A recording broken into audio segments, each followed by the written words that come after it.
But I think personally for me, a big worry going into the show was that I would potentially receive more hate because of my heritage. Because obviously, as it's very well known, you know, the kind of darker you are, or the more, you know, African you are, you do seem to get more hate online.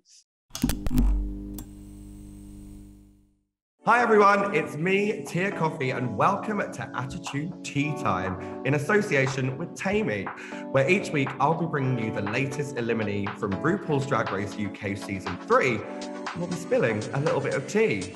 This week, I'm joined by Anubis. First things first, let me start by congratulating you on being part of the Drag Race UK family. Welcome to the club.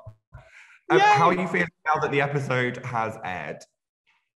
Very relieved. I mean, we filmed this quite a long time ago now, so a big part of me is like, thank God everyone's seen that, you know. But yeah, it was weird, very strange reliving everything because I kind of boxed it away for the last few months. So then to see me on the runway, see me in the mini challenge, and then obviously the inevitable, it was very, very surreal, and I feel very out of body, really, which is quite nice because sometimes this body gets a bit tiring because it's so sweaty and large. Sorry, that's quite gross, really. Next question. Don't worry about it. I'm very turned on by that, so that's gorgeous. Good, I thought so. I'm gonna rip the band-aid off. We're gonna talk about it. You are the first queen to be eliminated, joining the ranks of the iconic Gothy Ken doll and your fellow Brighton queen, Joe Black. How does it feel to be the first queen to sashay away? Do you know what? Like, part of me's like, oh, that's quite gutting. But then also part of me's like, that's actually quite iconic. I quite like that. You know, it's annoying that I didn't get to showcase, you know, my songwriting or my vocals or my comedy. I didn't get to do that this time around. But I am very, very happy with what I did show. And I'm actually very proud of myself. And I'm very happy that I'm representing Brighton specifically. But yeah, it's an elite club, babe. I'm quite proud. I mean, season 4, maybe we'll have a Brighton queen win. Who knows? Maybe we will. Maybe I'll come back to you. You never know. Well, if you do, don't come dressed as a squid. No, I won't. I also won't come dressed as the Helter Skelter because they didn't really like either, did they? Funnily enough. Well, I mean, let's talk about that because the first challenge was a ball, 2 looks for the first episode. Do you feel like they made the right decision by putting you in the bottom, or do you think someone else should be sitting here? You know what? I think because it's all so subjective, isn't it? Like, drag is subjective. So I feel like it is just RuPaul's decision at the end of the day, as you know, my darling. So I feel like part of me is content with the decision because if that was what his true opinions were, then fair enough. Do you know what I mean? I can't change that. I could have changed my makeup and outfit, but other than that, it was all quite cemented in. But no, I don't really mind. I mean, it is what it is. I'm very happy with the placement. Do I think I should have been in the bottom? I don't know.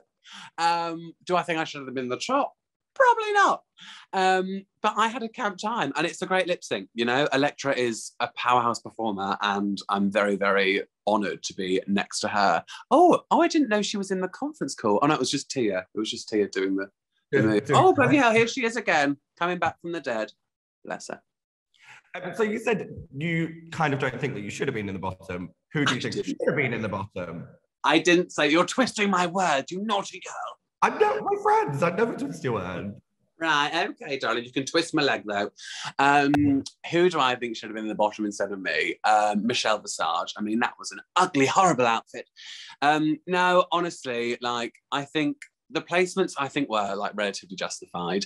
I think I could have elevated my look slightly more. But obviously, we filmed it in the middle of a pandemic. So getting everything ready was like, I would have to get, we couldn't go to shops to get fabrics. We couldn't have fittings in person because it was in the middle of a lockdown.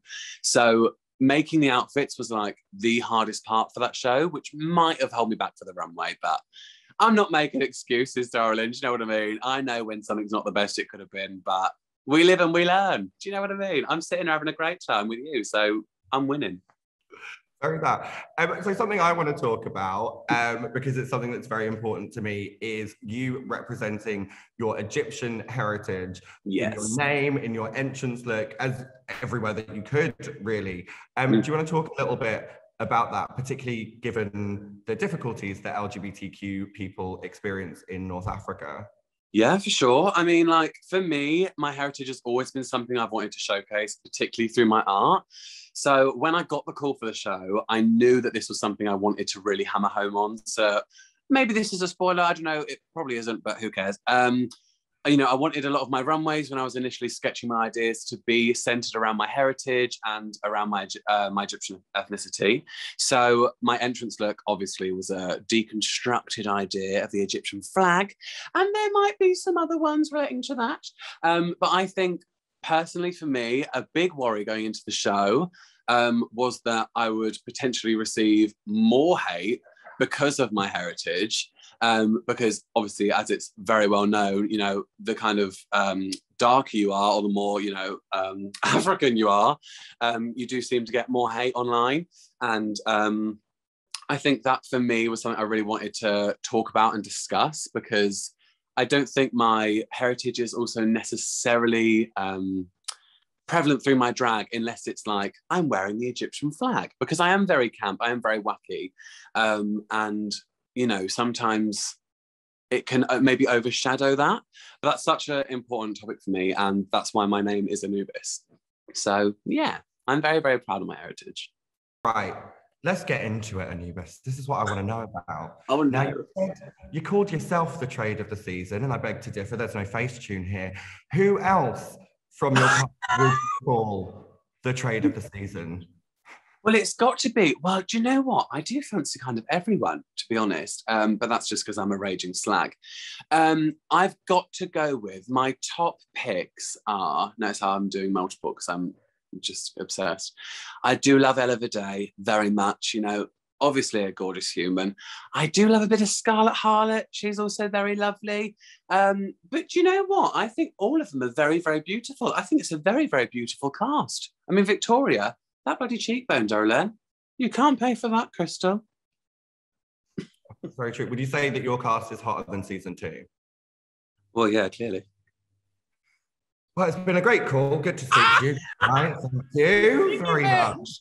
I'm very sorry. I take it back. Don't cancel me. No, please do. It'd be quite fun. Be quite a live, entertaining thing.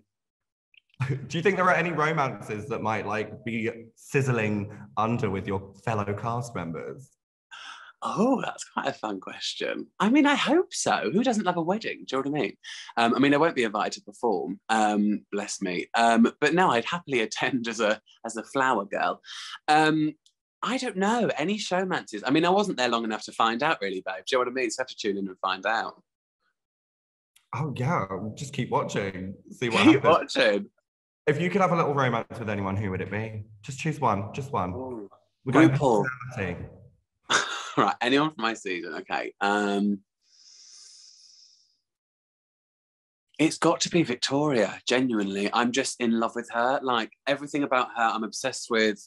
She is one of the best performers I've ever known, and she's such an amazing friend. So I've got to go with Vic, my homegirl Vic. Why not?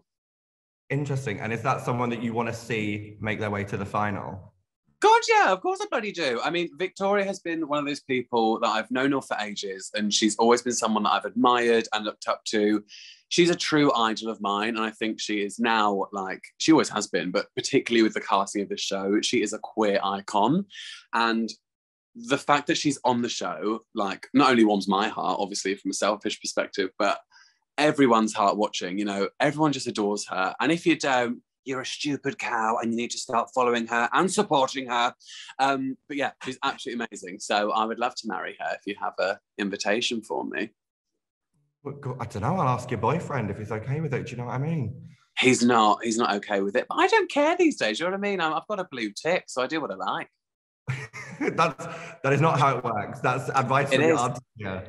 No, it's in the terms and conditions on page 6. If you read it properly, Tia, you would know that. But it's a bit all. I know you can't read, so it's a bit awkward. I'm working on it. Thank you.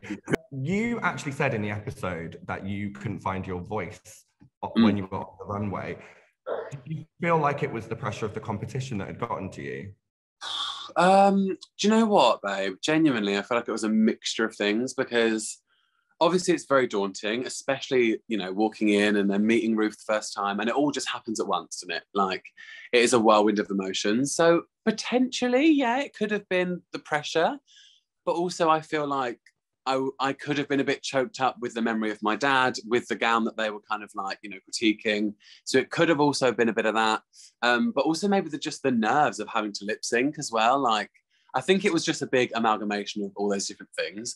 But yeah, for some reason, I felt really choked up. I couldn't speak. I felt like I couldn't articulate what I wanted to say about the outfit or about my drag. And it really wound me up because I wanted to, you know, get across who I am and what I'm about. And I feel like I didn't get a chance to do that. And it's my own fault.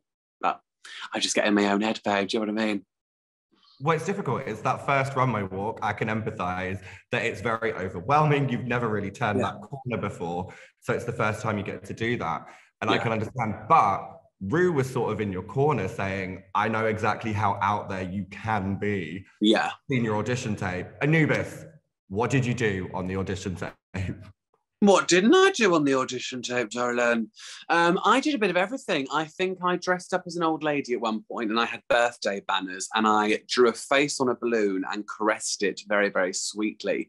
That was genuinely something I had to do. Yeah, I don't know. I'm just a bit of a weirdo. I always have been. So I feel like that might have been what drew Rue to me, was that I was something he'd never seen before. And I feel like when you are younger, I think people expect you to be fashionable. They expect you to, you know, cinch in your waist really small and, you know, have the tightest latex outfits.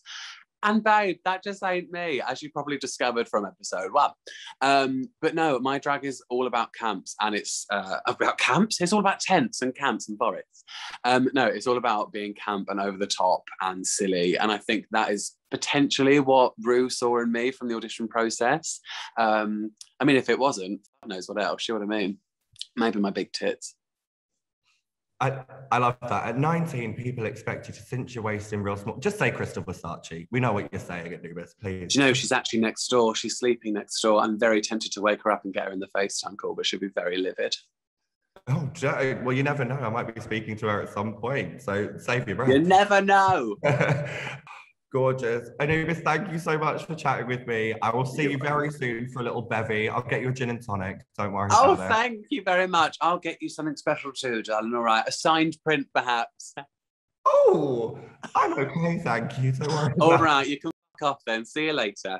Thanks for watching Attitude Tea Time, served to you in association with Taimi. Make sure you hit like and subscribe and join us again next week for another scalding hot cup of Drag Race UK tea.